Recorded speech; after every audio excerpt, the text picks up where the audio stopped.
In the 1950s, a scientist named Harry Harlow wanted to understand something about the importance of touch between babies and mothers.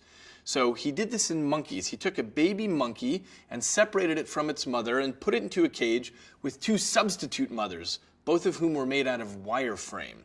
One of those had a bottle of milk, but it was bare wire otherwise. The other one had no milk, but it was covered in terry cloth. And he watched what happened. The baby monkey would get some milk from this mother and then run over and hug the terry cloth mother. And when the baby monkey was frightened, it would only go to the terry cloth mother and hold on to her.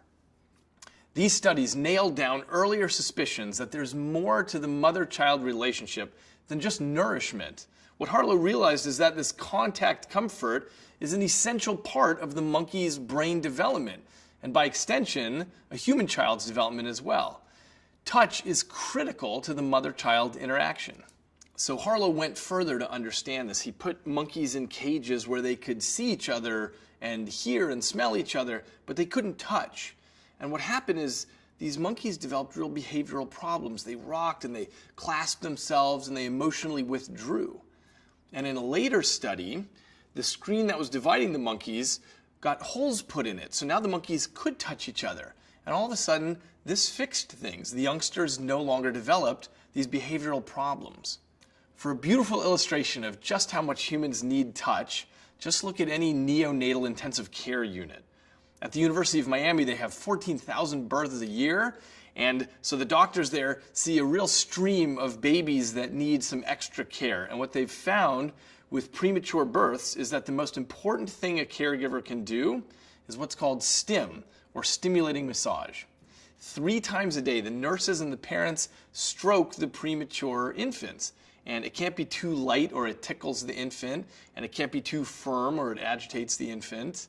So they do it just at a slow, steady pace, like smoothing a wrinkle from fabric. And they do 6 times on the head and the face, and then 6 times on the back and the neck and the arms and the legs. The results are dramatic. Those babies that were massaged gain weight 50% faster than their peers who weren't touched. And their nervous systems mature faster, and they become more alert and active and responsive. And they end up getting discharged from the hospital an average of 6 days sooner. And even 8 months later, they're healthier and bigger and have fewer health problems than those infants who weren't touched. So, touch is the basis for a healthy emotional life. But beyond emotions, touch is informational. It's what allows us to gather information about our world and exert our influence over it. And in the next video, we're going to talk about that.